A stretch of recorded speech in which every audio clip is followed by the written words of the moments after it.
Hello everyone and welcome to a brand new video, and today I'm very excited to be trying out Formula Car Race 2024. Here is credit to the two guys working on the game. They're doing a fantastic job at the moment and I do wish them luck in improving the game further.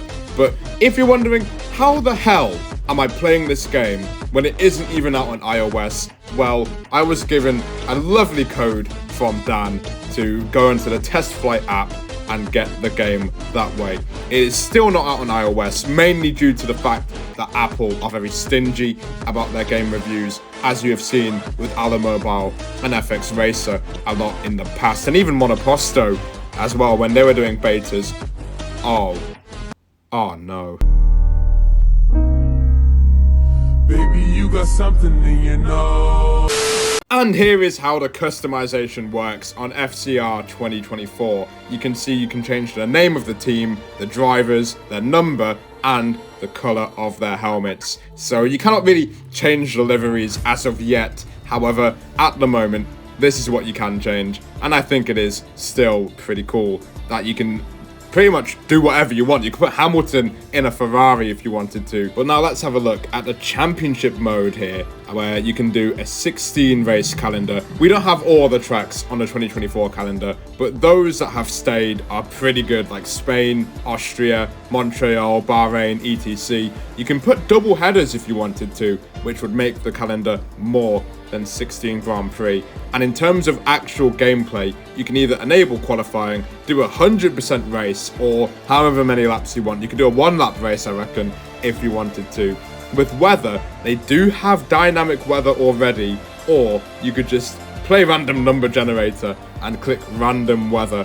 And in terms of rules, you can have penalties for when you invalidate your lap times, equal car performance, and parc ferme. So as you can see here, we're going to get my first impression of actually driving in the game around Silverstone, which is where I'll be going in about a few days. And on top of that, we have a lot of setup options available in terms of what wings you want to use, suspension and brake load, and of course what tires you want to run with. So let us delve in to the handling model of the game. And immediately I noticed that we cannot turn off the camera tilt, which is very weird, as I've played games now for a long time without that option.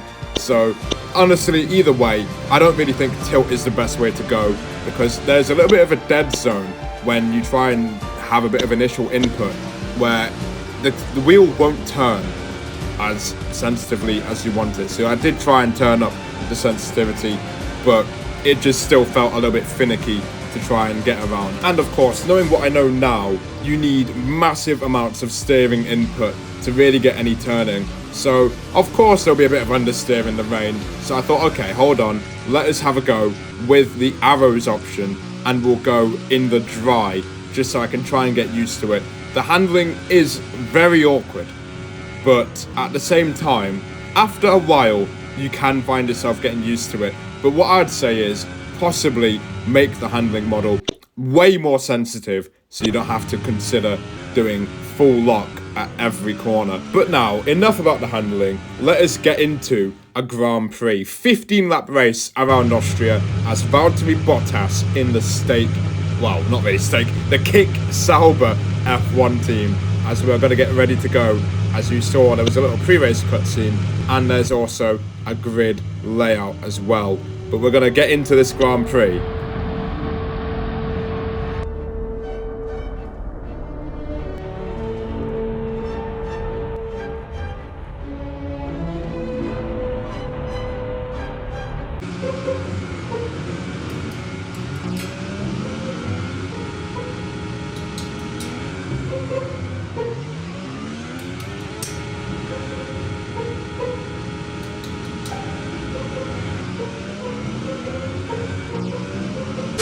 Unfortunately, I had to restart the race due to that small pit lane bug, which was a little bit frustrating, but it happens. Also, in terms of the AI, they really remind me of old Mobile a little bit. They're very erratic, and they are very prone to incidents, which can be very chaotic. But if I was to recommend any track to drive at the moment, it would be Abu Dhabi, because the track is super wide, meaning the understeer isn't too bad, around this track. So let us get into qualifying and do the best lap of all time through turn 1 with the beautiful reflections of the lights in Yas Marina shining down in this Mercedes car. Sparks coming out of the back of this car down the back straight, heading into the braking zone, hitting the brakes hard, going through the left, understeering a little bit. But as we get to the end of sector 2, we are up on Verstappen through the final corner. Not ideal.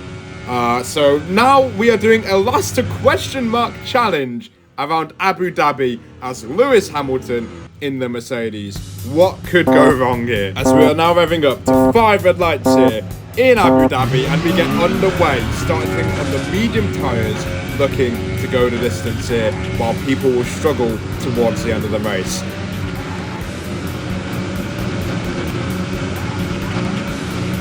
And here we go now, the field getting very bunched up here as we manage to overtake at least one car in Kevin Magnussen. However, he does come back at me. The AI have crazy turning through that left-hander, and through the right-hander we make contact, and I don't know what has happened to K-Mag. He's at the back, but now that's not my main focus. We can try and gain through attrition to gain places through the field here.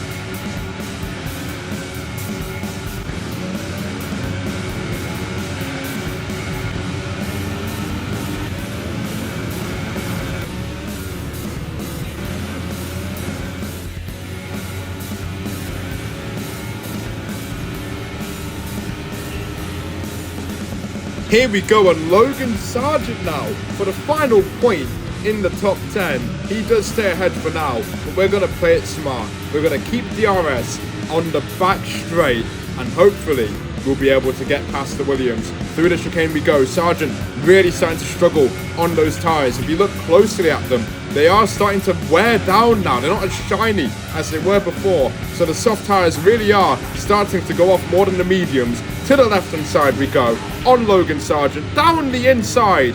But Sargent with some incredible grip on the outside. But we do force our way through turn 9. Into P10 we go. And now we can try and catch up to George Russell, who is a few seconds down the road. And in the end, we are going to go through the final corner, not able to catch up to our teammate, who is only over there. We were actually catching him at the end of this Grand Prix. But that is the end of our last to first, well, last to question mark challenge. And we finish P10 in the end. Quite a fun race. And after a while, getting used to the handling, you can have some great battles with the AI. Verstappen ended up winning the race. What a surprise. But talking of Verstappen, that is who we are going to drive as now in the practice mode, which is basically time trial. And we're going to go around the most interesting track for this kind of handling model, Monaco. But can I tell you, Monaco looks actually pretty accurate in this game, considering the walls are so close to each other. So a big GG on that one. But now I challenge you guys to try and beat this lap that I do around Monaco. If you have the game, of course, go on to Monaco in, well, it's going to be equal cars, so you don't have to be in a Red Bull. But I challenge you to beat this lap, and I bet you won't be able to. Or maybe you might, and you might be a sweatier player than me. But enjoy this lap around Monaco.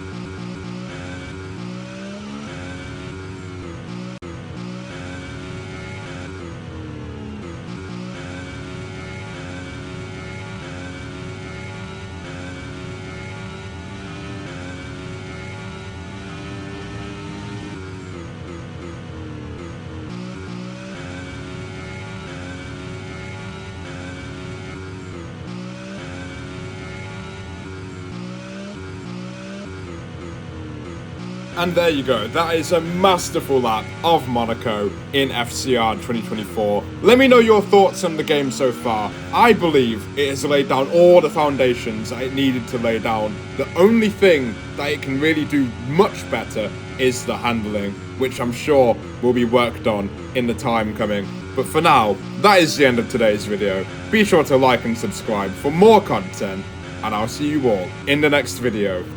Goodbye. To live life golden, yeah, we're golden, baby girl, we're golden. They're about to see it shine, 'cause we're golden.